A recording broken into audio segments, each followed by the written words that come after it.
Mwadhiriwa ni mjomba yangu ambaye amepigwa na polisi huku Balambala akiendelea shughuli zake ya kila siku.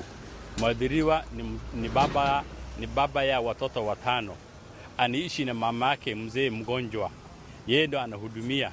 Yeye ndo he has been actually the breadwinner of his family. Na today I think Abdirahman is currently incapacitated in Garissa General Hospital, where he has been admitted for the last 4 days, and as a result of police brutality. Abdirahman actually was going towards Balambala when he was ambushed by several policemen. He was beaten seriously in front of his 12-year-old sons and other passengers who were in the vehicle, and then he started convulsing. He was actually, the police brought him when he was in very bad, because he was in very bad condition.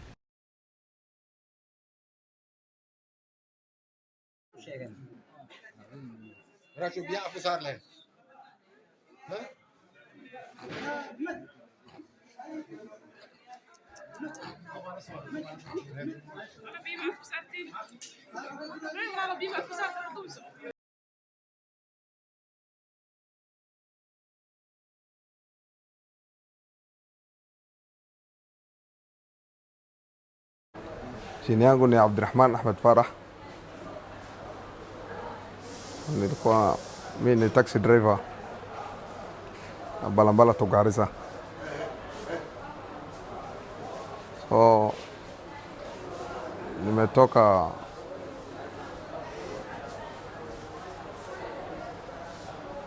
last day, nimetoka Balambala, nimekuja Garissa, nimechukua abiria yangu tena, nimerudi kwa ile safari yangu. Nilikuwa na salama, ndo nimetoka Garissa. Tumekutana wa gari ya polisi hapa Weladhi. Ndio sasa ile gari tumekutana, wamenisimamisha, nikasimama.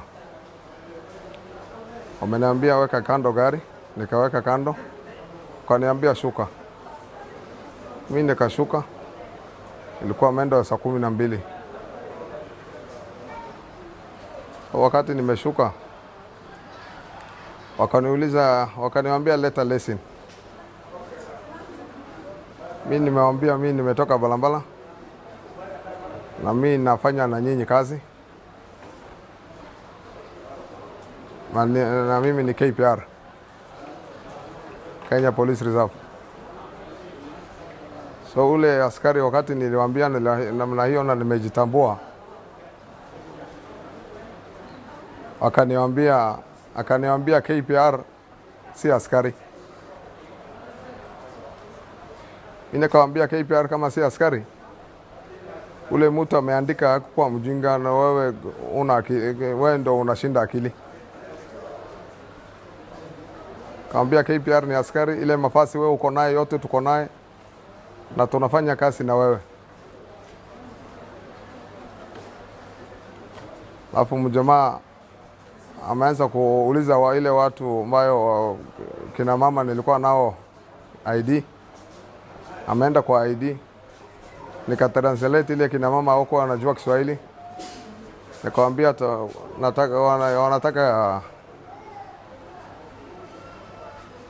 wanauliza nyinyi ID, muonesha ID. Kina mama wameanza kutoa ID. Kutoa ID, nilikuwa na pesa kwa mfuko. Mjamaa ameniambia utupatie kitu kidogo.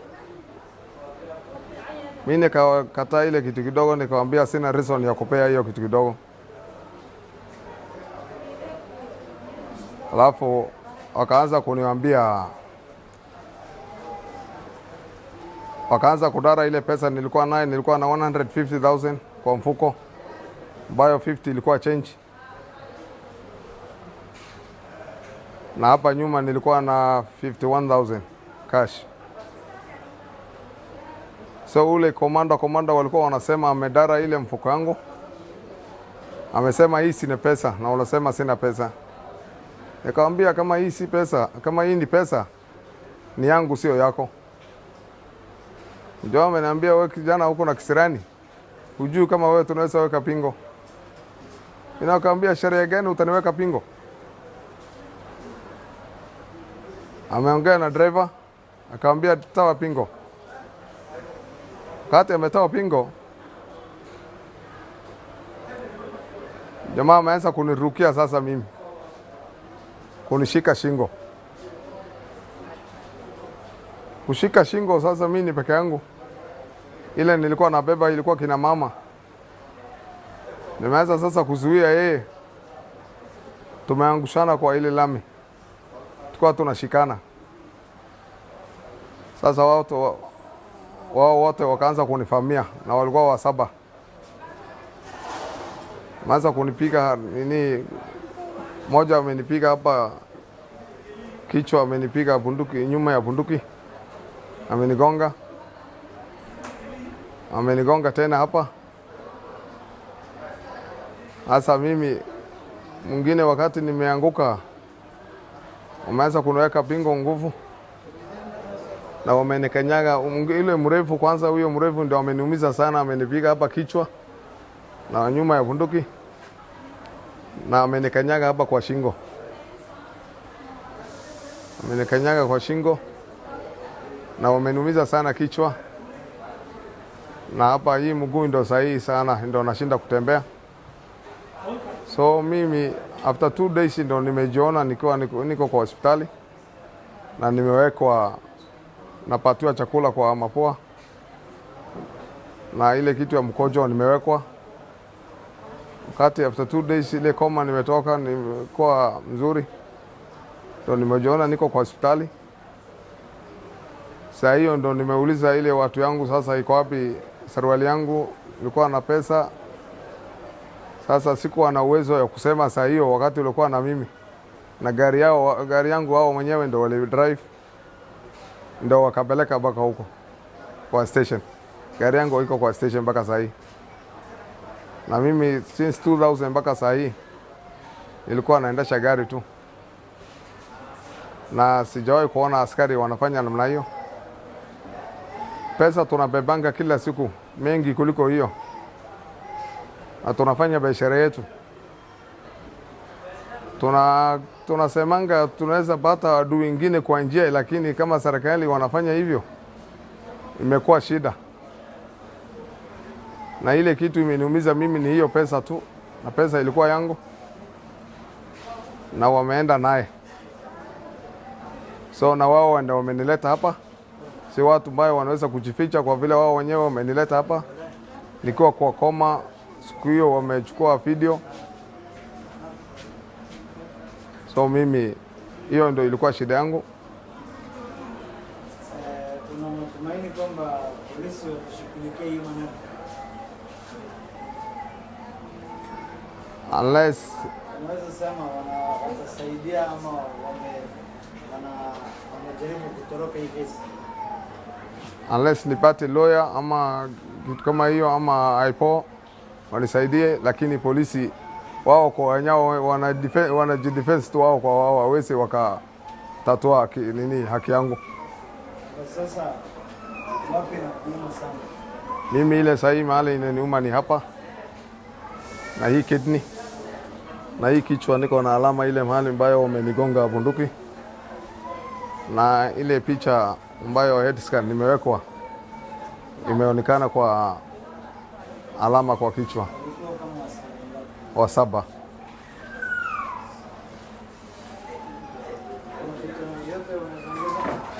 Naweza ongeza sasa, mimi nimekuwa na doubt ambayo hiyo watu nilikuwa natembea kwa hii njia kila siku.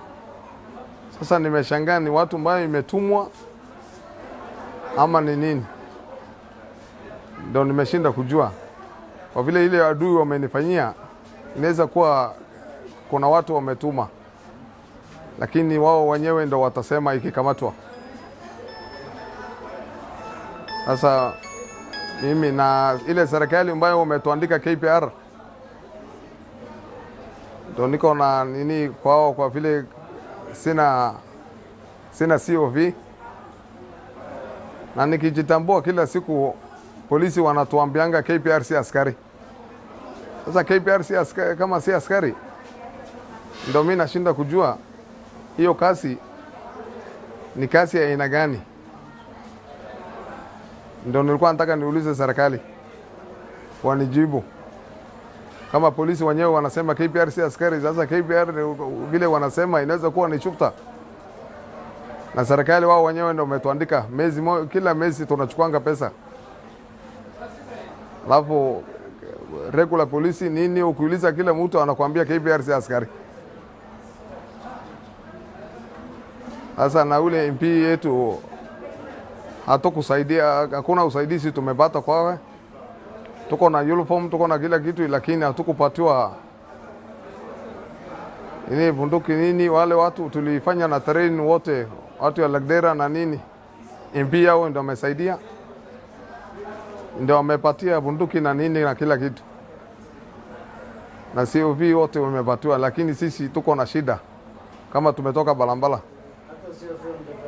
COV hatukupewa, na tumepigwa picha na COV hatukupewa. So ni haki yetu, vile polisi wanaongea kama serikali wanatulalia.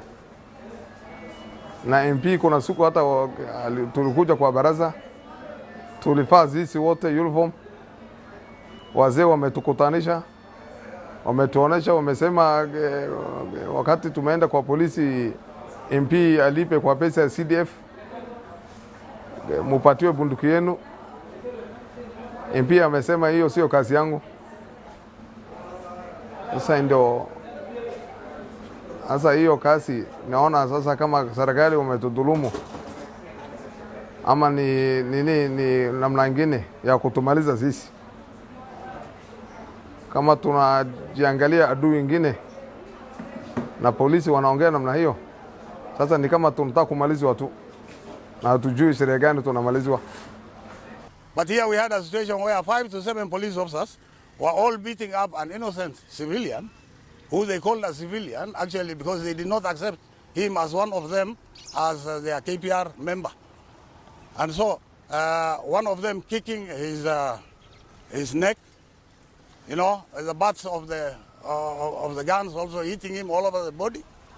And the guy actually, after the convulsing, the doctors were able to sedate him later on in the hospital. But currently, he has body pains all over the body, but this will be in doctor's reports, and I will not want to delve into what will be in doctor's reports. But what we can say is this guy was badly beaten for no known reason.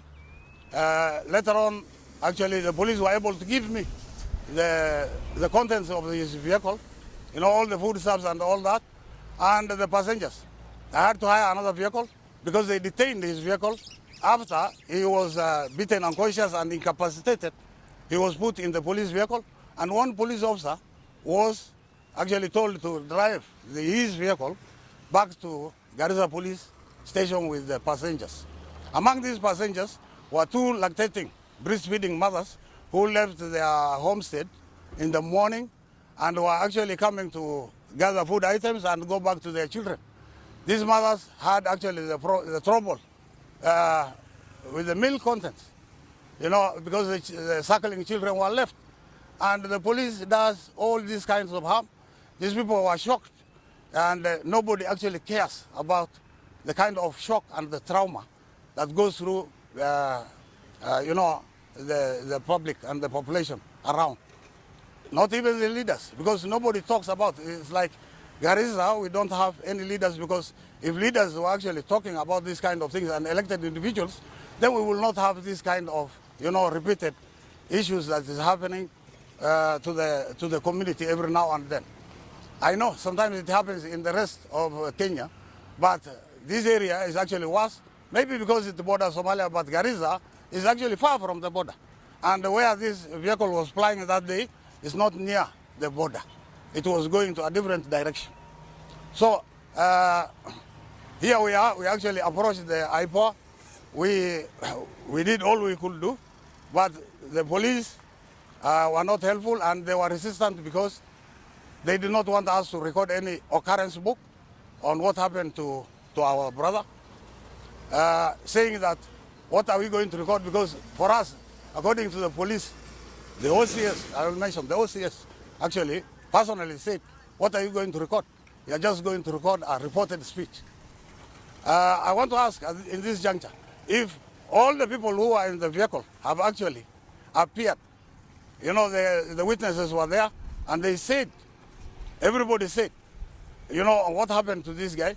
And even my young nephew, who is, you know, a 12-year-old boy, who is traumatized actually at the moment, you know, seeing how his father was beaten and, you know, pulled down to the ground by 5 police officers, merciless police officers, were able to tell me.